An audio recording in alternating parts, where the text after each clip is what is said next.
नमस्कार दोस्तों, आप सभी का स्वागत है आपके अपने चैनल आरटीजी के स्टडी में। तो फ्रेंड्स, इस वीडियो में हम डिस्कस करेंगे कोलबर्ग के नैतिक विकास के सिद्धांत को। यह सिद्धांत सभी टीचिंग एग्जाम के दृष्टिकोण से बहुत इंपॉर्टेंट है और सी टैट में भी मैक्सिमम टाइम इस थ्योरी से क्वेश्चन देखने को मिलते ही हैं। सी टैट हो चाहे जितने कर भी आपके टैट हो स्टेट के, उसमें भी मिलता ही है क्योंकि ये बहुत इंपॉर्टेंट थ्योरी है आपकी। तो इसमें को डिस्कस करते हैं, समझते हैं इस थ्योरी को। अगर आपको ये सेशन पसंद आता है तो वीडियो को लाइक करें और चैनल को सब्सक्राइब करना ना भूलें। तो शुरू करते हैं आज के थ्योरी को। एंड सबसे पहले डिस्कस करेंगे कोलबर्ग कौन थे। कोलबर्ग आपके एक अमेरिकन मनोवैज्ञानिक थे जिनका जन्म जो 25 अक्टूबर 1927 को न्यूयॉर्क में हुआ था। उन्होंने जो अपनी शिक्षा यूनिवर्सिटी ऑफ शिकागो से पूरी की और 1958 में पीएचडी प्राप्त कर दी थी। इन्होंने जो नैतिक विकास का सिद्धांत दिया था, इन्होंने कहा था कि यह जो मॉरलिटी है ये जन्मजात नहीं होती, ये जो है हमारी सोसाइटी द्वारा बताई जाती है। सोसाइटी में जितने कर भी है, जैसे स्कूल्स हो गया, मोरालिटी वहाँ से भी हम सीखते हैं, फैमिली से सीखते हैं, ठीक है। इन सब चीज़ों से हम अपने मोरालिटी को सीखते हैं क्योंकि ये जन्मजात नहीं होती, ये किसी के द्वारा सिखाई जाती है, ठीक है। अब जानेंगे कि नैतिकता क्या होता है। नैतिकता को हम सरल शब्दों में अगर जानें तो नैतिकता को अच्छाई कहा जा सकता है। यह हमें सही और गलत के बीच का अंतर समझने में भी मदद करती है और यह सही काम करने के लिए भी प्रेरित करती है। नैतिकता क्या है? नैतिकता पर ही डिपेंड होता है कि हम राइट पाथ पे जा रहे हैं या रॉन्ग पाथ पे जा रहे हैं, यह हमारी नैतिकता डिसाइड करती है। उनका ये कहना था। उन्होंने कहा था कि जो इंसान का शरीर है, धीरे धीरे जैसे जैसे बड़ा होता जाता है वैसे वैसे उनके नैतिक सोचने का तरीका भी डेवलप होता है। और कोलबर्ग साहब का ने ये भी एक पॉइंट पे ज़्यादा जोर दिया था कि जो नैतिक चिंतन के समय के साथ साथ ही आपका विकसित होता रहता है। उनकी दो बुक्स थी जिसमें उन्होंने नैतिकता पर अधिक जोर दिया था। जो एक नैतिकता के बेस पे थी, नंबर एक थी philosophy of moral development, second थी philosophy of moral psychology of moral development, ठीक है। ये बुक्स भी आपको याद होनी चाहिए। नेक्स्ट आपका जो जिसके बेस पर उन्होंने जो है आपके ये थ्योरी दी नैतिक विकास की, तो वो है हिंज की कहानी। हिंज एक उन्होंने एक कहानी सुनाई थी कितने 10 से 16 वर्ष के बच्चों को कि, और उसके बेस पर उनको सामने एक दुविधा रखी, उसके माध्यम से इस कहानी के माध्यम से एक दुविधा प्रस्तुत की जिसे हिंज डायलमा या हिंज थ्योरी भी कहते हैं, ठीक है। कोलबर्ग ने इस दुविधा का इस्तेमाल इसलिए किया कि वो देखना चाहते थे कि लोग अपने नैतिक निर्णयों को कैसे लेते हैं, और इस पर आधारित उन्होंने 3 लेवल और 6 स्टेजेस भी की बात की। हिंज थ्योरी क्या थी? हिंज की थ्योरी ऐसी थी कि हिंज एक पर्सन होता है, उसकी एक वाइफ जो है बहुत ज़्यादा ही मतलब बीमारी से ग्रसित थी, जानलेवा बीमारी से ग्रसित थी, और उसकी वाइफ जो एक ही मेडिसिन से ठीक हो सकती थी, जो कि एक स्पेसिफिक जगह पे मिलने वाली थी। और जब वो वहाँ जाता है उसके पास, उस मेडिकल स्टोर कीपर या जो भी था वो वहाँ पे, उसने जो है उस मेडिसिन का रेट 10 टाइम जो है अधिक लेने के लिए कहा। उसने बहुत कोशिश की पैसे इकट्ठे करने की, पर उससे वो हो नहीं पाया। फिर उसके बाद क्या है, उसके दिमाग में ये दुविधा आई कि क्या मैं मुझे ये चोरी करनी चाहिए क्योंकि उसने सब कुछ अपने कितने कर दी, उसने उसके आगे मिन्नतें कर दी थी मेडिकल स्टोर वाले के पास, पर फिर भी वो नहीं दे रहा था और उसका पैसे का इंतज़ाम भी नहीं हो पा रहा था। तो इस चीज़ से जो एक उसके अंदर द्वंद्व पैदा हुआ कि मुझे चोरी करनी चाहिए इस मेडिसिन को या कैसे इसको प्राप्त करूं, उसके बेस पर ही जो ये डायलेमा जो दिया कोलबर्ग ने, जिसके बेस पे उन्होंने 6 स्टेजेस और 3 लेवल पर को अपनी थ्योरी को डिवाइड किया, जो हम आगे पढ़ेंगे, ठीक है। इसमें इंपॉर्टेंट पॉइंट है आपका मॉरल डायलेमा। नो इसको नैतिक दुविधा भी कहते हैं, हिंदी में इसे नैतिक संकट या नैतिक द्वंद्व भी कहा जा सकता है। यह एक ऐसी स्थिति है व्यक्ति किसी जहाँ जो किसी व्यक्ति को दो या दो से अधिक विकल्पों के बीच चुनना होता है कि कौन सा सही है, चोरी सही है या ना चोरी ना करना ही सही है। ये जो द्वंद्व एक आपके हिंज के सामने आया था, वो इस दुविधा में फंसा हुआ था कि किस तरफ जाऊं किस तरफ ना जाऊं। इसको क्या कहते हैं? मॉरल डायलेमा कहते हैं, ठीक है। इसमें जिसमें जिनमें से प्रत्येक के अपने नैतिक और नैतिक प्रभाव होते हैं, नैतिक और अनैतिक प्रभाव थे। ठीक है, एक टर्म निकल के आई इस थ्योरी से, मॉरल रीजनिंग। मॉरल रीजनिंग क्या है? नैतिक तर्क को हिंदी में हम नैतिक तर्कणा या नैतिक विचार भी कहा जा सकता है।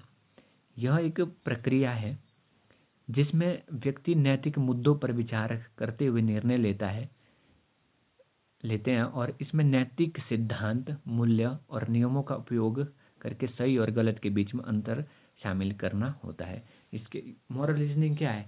दो जो आपके आगे दुविधा है उसमें से एक सही का चुनाव करके नैतिक सिद्धांतों, मूल्य और नियमों के आधार पर जैसी आपकी नैतिकता होगी उसके बेस पर जो एक निर्णय लिया है उसे क्या कहते हैं? Moral reasoning. जैसे आप चोरी करोगे या नहीं करेगा, वो हिंज चोरी करेगा या नहीं करेगा, एक साइड उसकी वाइफ मर रही है, एक साइड उसके नैतिक मूल्य है, उसके बीच में से वो जिस ओर जाएगा वो क्या कहलाएगा? Moral reasoning. ठीक है, ये दो इम्पोर्टेंट टर्म्स जो निकल के आती है इसमें, और इन ही मॉरल डायलेमा और मॉरल रीजनिंग के बेस पर जो है आगे जो 6 स्टेजेस और 3 लेवल दिए थे कोलबर्ग साहब ने, जो हम आगे पढ़ेंगे, वो इन पर ही बेस्ड थे। और एक्सपेरिमेंट तो उन्होंने बहुत से किए थे, परंतु जो ये इनका जो ये वाला एक चर्चित सा हिंज थ्योरी वाला क्या है, एक चर्चित सा एक्सपेरिमेंट था जो ज़्यादातर मान्य है। नेक्स्ट है आपका, नेक्स्ट हम पढ़ेंगे अब नैतिक विकास का सिद्धांत, जो कोलबर्ग के नैतिक विकास के सिद्धांत है उसके बारे में। कोलबर्ग ने नैतिक विकास का सिद्धांत, जिसे Kohlberg theory of moral development भी कहा जाता है, नैतिक तर्क के विकास को समझाने के लिए बनाई गई थी। किसके लिए? मॉरल रीजनिंग को समझाने के लिए बताई गई थी। इससे लॉरेंस कोलबर्ग ने 1950 से 1960 के दशक में के बीच में दिया था। ठीक है, इस सिद्धांत में कितने 3 लेवल स्तर और हर स्तर में 2-2 स्टेजेस के साथ 3 मल्टीप्लाई बाय 2 6 चरण दिए थे। ठीक है, स्टेजेस दी थी, कितनी? 6 स्टेजेस दी थी, जिनको हम आगे विस्तार से पढ़ेंगे। ये मॉरल डेवलपमेंट के स्टेजेस थी। उसमें सबसे पहली स्टेजेस जब नीचे से शुरू होती है, 3 से 7 वर्ष के बच्चों के लिए प्री कन्वेंशनल, पूर्व संक्रियात्मक अवस्था। ठीक है, 0 से 9 वर्ष भी बोल सकते हैं, 0 से 7 वर्ष भी, इसमें अलग अलग चीज़ें दी होती हैं। ठीक है, तो इसमें क्या है, ये क्या है, मॉरल रीजनिंग क्या है, किस पर बेस्ड होती है? इसमें रिवॉर्ड और पनिशमेंट पे बेस्ड होती है। ठीक है, सबसे पहले इसकी स्टेज कौन सी है? फर्स्ट स्टेज में क्या है? अवॉइडिंग पनिशमेंट या ओबीडेंस एंड पनिशमेंट ओरिएंटेड। इसमें क्या है, बच्चा जो है आज्ञा का पालन तभी करेगा अगर उसे के अंदर क्या है, डांट के डर होगा। ठीक है, डांट का डर होगा। इसमें बच्चा सिर्फ अपने फायदे इसमें इस वाले जो जो ये प्री कन्वेंशनल स्टेज है, लेवल है सॉरी, इसमें के अंदर क्या है, सिर्फ अपने फ़ायदे के बारे में ही सोचता है। ठीक है, फर्स्ट स्टेज में क्या है, क्या फ़ायदा सोचा है कि नैतिकता का आधार क्या होगा इसमें, कि डर होगा। ठीक है, अगर डांटना पड़े तभी वो नैतिक बिहेव करेगा, मतलब मॉरल बिहेवियर करेगा। सेकंड क्या है? Self interest. सेल्फ इंटरेस्ट में क्या होता है कि गिव एंड टेक। इसका क्या है, जो एक टैग वर्ड है वो है give and take, means work for reward. बिना रिवॉर्ड के वो किसी काम को नहीं करेगा।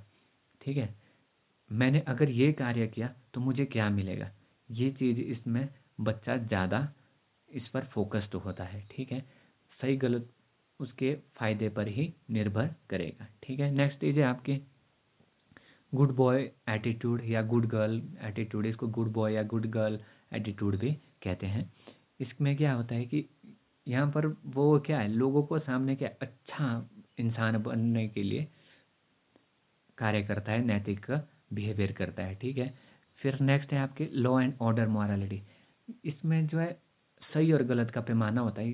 ठीक है, जो समाज के नियमों और कानून के आधार पर चलता है वो। यहाँ पर क्या है, सब जैसे कि रेड लाइट क्रॉस ना करना, जब ग्रीन होगी तभी चलना, ये क्या है, कन्वेंशनल स्टेज है जो 8 से 13 वर्ष की। वो किस पर बेस्ड होती है? जो एक्सटर्नल, जो बाहरी एथिक्स होते हैं, नैतिकता होती है, जो लोगों को दिखती है उस पर बेस्ड होता है। 8 से 13 साल में बच्चा वो वाले कार्य करता है। ठीक है, फिर जो आप जब बड़ा हो जाता है पोस्ट, ये क्या होता है, मॉरल रीजनिंग बेस्ड हो ना, पर्सनल एथिक्स की, इसमें जो व्यक्तिगत जो उसके मूल्य होते हैं उस पर आधारित होता है। इसमें जो है सोशल कॉन्ट्रैक्ट से आपका ये समझना ज़रूरी है कि कानून तो ज़रूरी है, वो कानून को साइड नहीं करता है, परंतु ऐसा है कि उसके साथ साथ क्या है, कभी कभी क्या है सुधार करने की भी ज़रूरत पड़ती है। तो उसके लिए वो क्या है, कानून तोड़ना भी ज़रूरी ही समझता है, क्योंकि एक हिसाब से तो बोलता है कि कानून भी ज़रूरी है, परंतु कभी कभी क्या है कानून तोड़ के भी समाज को प्रायोरिटी में रखना वो भी ज़रूरी होता है। फिर लास्ट होती है प्रिंसिपल। प्रिंसिपल आपके जो आपके यूनिवर्सल एथिकल प्रिंसिपल है। इसमें जो है व्यक्ति क्या सोचता है, चाहे पूरी दुनिया कुछ भी कहे, ठीक है, यह इंसान वही करेगा जो उसे नैतिक रूप से सही लगता है। ये सब चीज़ें किस में होती है, पोस्ट कन्वेंशनल में होती है, और यूनिवर्सल जो प्रिंसिपल है उस पर बेस्ड होती है। अब हम इसको थोड़ा सा आगे विस्तार से पढ़ेंगे। सबसे पहले है प्रारंभिक स्तर, प्री कन्वेंशनल स्टेज, ठीक है। प्री कन्वेंशनल स्टेज, यह स्तर अक्सर बचपन में देखा जाता है। इसके दो चरण होते हैं। बचपन में मतलब बचपन में नहीं होगा, ठीक है, कितना होगा, 3 से 7 वर्ष बताया था, ठीक है। इस इस पर होता है। इसमें क्या है, फर्स्ट चरण क्या है, आपकी जो फर्स्ट स्टेज है, इसमें आज्ञाकारिता और दंड की ओर अनुमुखीकरण, मतलब ओबीडेंस एंड पनिशमेंट ओरिएंटेड। इस चरण में जो बच्चे हैं या लोग हैं अपने व्यवहार को इस डर से सुधारते हैं, जो उनका जो बिहेवियर है वो किस डर से सुधारते हैं कि ताकि उन्हें दंड ना मिले। अब कोई भी होगा, बच्चा होगा, वो क्या है बिहेवियर तभी करेगा अगर बस ताकि उसे पनिशमेंट ना मिले। अच्छा बिहेवियर तभी करेगा चाहे अंदर से कुछ भी हो, पर वो बिहेव जो करेगा समाज में प्रदर्शित करेगा वो दंड के डर से या पनिशमेंट की डर से ही जो है वो अच्छा बिहेव करेगा और नैतिकता को चूज करेगा। उसका ध्यान केवल अपने स्वार्थ पर होता है। मतलब वो क्या है, इसमें क्या है, बच्चा सिर्फ अपने फायदे के बारे में सोच रहा है ना, कि मुझे दंड ना मिले, ताकि चाहे उसके लिए मुझे झूठ मूठ का ही क्या है अपने व्यवहार को सही रखना पड़े, ठीक है। सेकंड में क्या है, व्यक्तिगतता और विनिमय, इंडिविजुअलिज्म एंड एक्सचेंज। इसमें क्या है, इसमें क्या सोचता है बच्चा, इसमें सही और गलत के फायदे पर निर्भर होता है। सही और गलत क्या है, उनके फायदे पर निर्भर होता है। इस चरण में लोग समझते हैं कि सही क्या है, लेकिन यह उनके स्वार्थ पर आधारित होता है। वे अपने लाभ को देखते हैं और समझते हैं कि दूसरों को भी अपना स्वार्थ होते हैं, कि दूसरों के भी अपने स्वार्थ होते हैं। वो क्या सोचते हैं कि ये भी तो अपना ही फायदा देख रहे हैं, ठीक है, मैं भी क्यों ना अपना फायदा देखूं। क्या है, जहाँ पर उन्हें अगर मैं ये काम करूँगा तब तभी ही अगर मुझे ये मिलेगा तभी मैं ये काम करूँगा। ये सब चीज़ें क्या होती है, वर्क फॉर रिवॉर्ड। इसका क्या टैगलाइन क्या है, गिव एंड टेक, ठीक है। आपको इससे इतना कर समझना आवश्यक है कि इंडिविजुअल एक्सचेंज क्या है, सही और गलत उसके क्या है फायदे पर निर्भर होता है। किसके, बच्चे के फायदे पर। अगर बच्चे को फायदा होगा तभी वो काम करेगा, वरना नहीं करेगा, ठीक है। नेक्स्ट आपके जो लेवल है वो है कन्वेंशनल लेवल, जिसे पारंपरिक स्तर कहते हैं। यह स्तर अक्सर किशोरावस्था में देखा जाता है। पारंपरिक स्तर में हमेशा किशोरावस्था में देखा जाता है, ठीक है, जिसमें जो है वो गुड बॉय गुड गर्ल बनने के लिए या लॉ एंड ऑर्डर मेंटेन करने के लिए काम करता है, ठीक है। उसमें का फर्स्ट स्टेज जो आपकी फर्स्ट जो स्टेज है वो है गुड एंड इंटरपर्सनल रिलेशनशिप्स।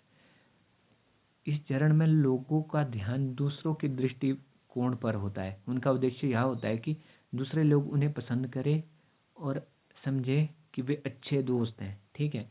उनका उद्देश्य क्या होता है कि दूसरे लोग उन्हें क्या है पसंद करें और अच्छे से उन्हें क्या है अच्छा फ्रेंड माने, ठीक है। उनका फोकस इस पर होता है कि हमारा क्या है तारीफ हो, गुड गौर। जैसे कि बच्चा एक सोचेगा अगर मैं A+ ग्रेड लाऊंगा तो मेरे को क्या है, टीचर बोलेंगे you are a good girl, you are a good boy, ये से, ठीक है। या पेरेंट्स भी उनकी तारीफ करेंगे, या समाज में उनका थोड़ा सा नाम होगा, ठीक है। उस चीज़ के लिए क्या है वो स्टडी करते हैं, समझ रहे हो, ठीक है। और नेक्स्ट क्या है आपका फोर्थ स्टेज जो है आपकी सामाजिक व्यवस्था बनाए रखना, मेंटेनिंग सोशल ऑर्डर। मतलब इसमें क्या है, समाज के नियमों, रूल एंड रेगुलेशन के अकॉर्डिंग चलते हैं। जैसे आपके होगी रेड लाइट जंप ना करना, या ग्रीन लाइट होने पर ही क्या है चलना, ये सब चीज़ें जो मतलब ये भी क्या है आपके सोशली जो रूल एंड रेगुलेशन के अंतर्गत आते हैं। ठीक है, यह चरण सामाजिक नियमों और कानूनों को महत्व पर केंद्रित है। लोग समझते हैं कि समाज व्यवस्था बनाए रखना आवश्यक है। सामाजिक व्यवस्था जो इस स्टेज में क्या है, लोग समझते हैं, बच्चे भी समझते हैं कि सामाजिक व्यवस्था बनाए रखना आवश्यक है। इसके लिए वे अपने कर्तव्य का पालन करते हैं। ठीक है, चौथे चरण में क्या है, उनके सही और गलत का पैमाना क्या होता है, समाज के नियम और कानून के आधार पर उनका सही और गलत का पैमाना होता है। ठीक है, ये सब चीज़ें आपके पारंपरिक स्तर में जानना आपको आवश्यक था। नेक्स्ट है आपका उत्तम स्तर। उत्तम स्तर क्या, पोस्ट कन्वेंशनल लेवल। यह स्तर अक्सर विकसित व्यक्तियों में देखा जाता है। इनमें 2 चरण होते हैं। पहला चरण है सोशल कॉन्ट्रैक्ट और इंडिविजुअल राइट्स। इस चरण में लोग समझते हैं कि सामाजिक नियम और कानून सामाजिक सहमति पर आधारित होना चाहिए। जो रूल एंड रेगुलेशन है वो किस पर बेस्ड होने चाहिए, आपकी सोसाइटी के बेस पर आधारित होने चाहिए, ना कि खुद से बना दिया। अगर किसी को किसी समाज का एक्सपीरियंस ही नहीं है, वो उस चीज़ के लिए रूल नहीं बना सकता, उस समाज के लिए रूल नहीं बना सकता। उसको क्या है, इसमें ये समझता है वे व्यक्ति के अधिकारों और सामाजिक नियमों के बीच संतुलन बनाते हैं। इसमें क्या है, इसमें जो है वो कानून तो मानते हैं, पर कानून कैसा होना चाहिए, समाज के अकॉर्डिंग होना चाहिए। और कभी कभी उसमें क्या है, सुधार की भी ज़रूरत होती है। उसके लिए वो कानून तोड़ने के लिए भी परहेज नहीं रखते हैं। ठीक है, सिक्स्थ है आपका सार्वभौमिक सिद्धांत। जहाँ तक पहुँचना जो है 2% लोग ही पहुँच पाते हैं। ठीक है, जो सबसे ऊंचा स्तर है जहाँ लोग समझते हैं कि उनका ध्यान विश्व के मौलिक सिद्धांतों पर होता है, जैसे न्याय, समानता, मानवाधिकार।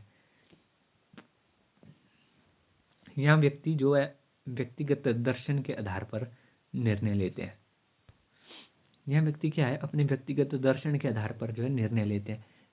कैसे लेते हैं, उनके चाहे दुनिया कुछ भी कहे, ठीक है, उनके लिए जो सही है वो सही है। जैसे भगत सिंह है, दुनिया उनको क्या बोलते थे वाले, उनको मैक्सिमम क्या उन्हें गलत बोलते थे। महात्मा गांधी की विचारधारा से संबंधित जो लोग थे वो क्या उन्हें गलत मानते थे, परंतु उनकी एक सोच थी कि क्रांति लानी है। और उस क्रांति के लिए भी उन्होंने हैप्पीली क्या है, अब फांसी के फंदे तक को चूम लिया, क्योंकि उनकी क्या है अंतर आत्मा ने ये क्या है उनको ये डायरेक्शन दी कि ये सही है, बस ये सही है, मुझे ये करना ही है। ठीक है, अगर आप इन 6 स्टेजेस को हिंज की थ्योरी के अकॉर्डिंग पढ़ेंगे तो फर्स्ट स्टेज में जैसे प्रारंभिक लेवल में फर्स्ट लेवल क्या है, ओबीडेंस एंड पनिशमेंट। इसके आधार पर अगर हिंज थ्योरी के अकॉर्डिंग करना पड़े तो उसके वो हिंज क्या सोच रहा होगा उस टाइम इस स्टेज के अकॉर्डिंग कि मैं चोरी नहीं करूँगा, नहीं तो मुझे सज़ा मिल जाएगी। ठीक है, उसकी नैतिकता किस पे बेस्ड थी उस टाइम कि मुझे पनिशमेंट ना मिल जाए। सेकंड स्टेज क्या है, इंडिविजुअल एक्सचेंज। तो फिर उसके अंदर क्या है, अगर मैं चोरी करूँगा, अगर उसके दिमाग में क्या क्वेश्चन उठा होगा एक, जिसके बेस पर ये वाला पॉइंट निकल के आया कि अगर मैं चोरी करूँगा तो अपनी पत्नी को क्या है बचा लूँगा। अगर वो चोरी करता उस मेडिसिन को तो उसकी पत्नी बच जाती ना। इंडिविजुअल एक्सचेंज, अगर मुझे ये मिलेगा तभी मैं ये करूँगा, अगर वो चोरी करेगा तभी उसकी पत्नी बचेगी। ठीक है, ये इस पर बेस्ड है। थर्ड है आपका कन्वेंशनल स्टेज। कन्वेंशनल स्टेज की फर्स्ट स्टेज में क्या है कि गुड इंटरपर्सनल रिलेशनशिप।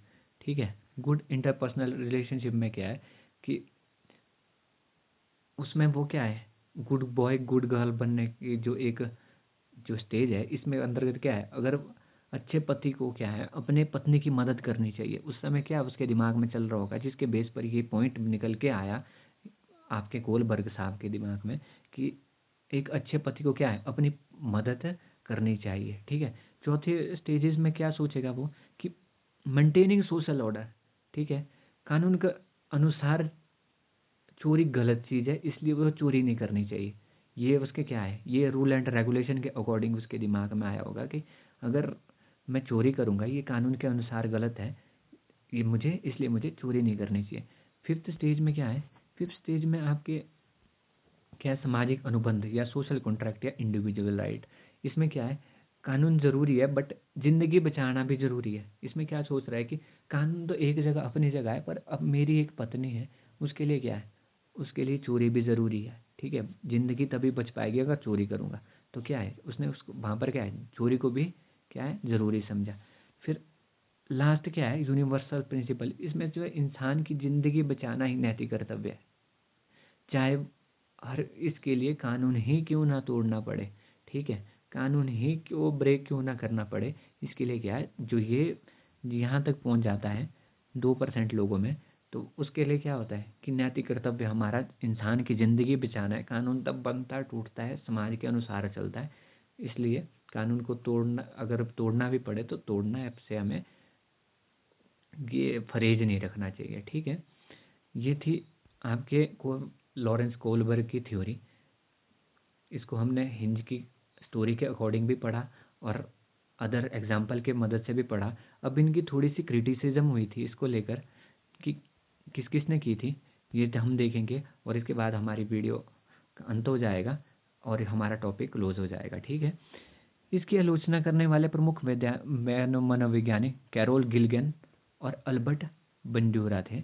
ठीक है, कैरोल गिल्गन ने किस बेस पे इनकी जो आलोचना की थी इस सिद्धांत के लिए, उन्होंने कहा था कि कोलबर्ग के सिद्धांत पर लिंग पूर्वाग्रह है, मतलब जेंडर बाइसनेस का आरोप लगाया। उन्होंने कहा कि कोलबर्ग साहब ने जो है इसमें सिर्फ लड़कों को जो है जो वो हिंज की कहानी सुनाई उस पर क्या है, लड़कों से ही उत्तर प्राप्त किए, उसमें लड़कियों को शामिल नहीं किया। क्योंकि जो आपकी लड़कियों की मोरालिटी है वो किससे है, लड़कों से लड़कों से क्या है, अलग होती है। लड़के किस पे सोचते हैं, उनका कहना था कि लड़के सोचते हैं जस्टिस पे, किस पर सोचते हैं, जस्टिस पे, और लड़कियां किस पे सोचती हैं, केयरनेस पे, केयर करने पर ज़्यादा ध्यान देती है। तो इस अनुसार भी क्या है, नैतिकता अलग अलग हो सकती है। उनका मानना था कि कोलबर्ग सिद्धांत का सिद्धांत पुरुष रिवाज के आधारित है और आपसी संबंधों की भावनाओं को कम महत्व देते हैं, क्योंकि उनका मानना था कि वो अपने आपसे जो संबंध है उस पर क्या है, कम ध्यान देते हैं। ठीक है, और उन्होंने कहा था कि जो कोलबर्ग ने जो है मॉरल डेवलपमेंट क्या है, यूरोपियन बेस पर दिया। ठीक है, अब संसार में अलग अलग जगह पर अलग अलग तरह के लोग रहते हैं और अलग अलग तरह की मोरालिटी होती है, अलग अलग थिंकिंग लेवल होता है। सिर्फ यूरोपियन के अकॉर्डिंग ही हम नैतिकता का मेजर नहीं कर सकते। ठीक है, फिर एक डोमेन स्पेसिफिक उन्होंने एक कार्य दिया। ठीक है, उन्होंने डोमेन स्पेसिफिक भी एक रीज़न दिया कि विशिष्ट ज्ञान से प्रभावित लोग, जैसे अगर विशिष्ट ज्ञान से प्रभावित लोग, जैसे डॉक्टर क्या है, डॉक्टर जो है इस विषय पर अच्छे से क्या है, इस मुद्दे के संबंध में अच्छे से निर्णय ले सकते थे, क्योंकि डॉक्टर को पता होता है कि क्या ज़रूरी है, क्या गलत है, क्या सही है। उन्होंने जो है डॉक्टर को से इस क्वेश्चन का आंसर ना लेकर किसी नॉर्मल इंसान से लिया। इसलिए भी ये क्या है, इनका जो ये सिद्धांत है, नैतिक विकास का सिद्धांत, ये तथ्यलेस है। ठीक है, नेक्स्ट है आपके अल्बर्ट बंडूरा ने क्या कहा। अल्बर्ट बंडूरा ने कोलबर्ग के सिद्धांत की आलोचना करते हुए कहा कि लोग अपने अनैतिक व्यवहार को नैतिक उद्देश्य से सही सिद्ध करने की कोशिश करते हैं। कोलबर्ग बंडूरा साहब ने भी सही कहा कि वो क्या है, लोग क्या है जो मॉरलिटी लोगों के सामने क्या है, मोरालिटी पेश करते हैं। ठीक है, जबकि उनके अंदर क्या है, अनैतिकता भी होती है। क्या होती है, अनैतिकता भी होती है, और वो क्या है, खुद को सही साबित करने के लिए नैतिक व्यवहार करते हैं। क्या करते हैं, नैतिक व्यवहार करते हैं। तो ये भी एक क्रिटिसिज्म किसने दिया था, अल्बर्ट बंडूरा साहब ने। ठीक है, ये थी आपकी आज की कोलबर्ग की नैतिक सिद्धांत की थ्योरी, जिसमें हमने जो पढ़ा कि कोलबर्ग के विषय में पढ़ा, उन्होंने कौन से डोमेन दिए, कौन सी रीजनिंग, कैसे रीजनिंग करना है, ये सब चीज़ें देखी। ठीक है, फिर उनके अलग अलग लेवल्स देखे, उस लेवल्स के अंदर स्टेजेस देखी और क्रिटिसिज्म देखी। और अगर आपको वीडियो अच्छी लगी हो तो इसे लाइक करें और चैनल को सब्सक्राइब करें। ऐसी ही वीडियो को बार बार प्राप्त करने के लिए बेल आइकन भी प्रेस करें। Thanks for watching.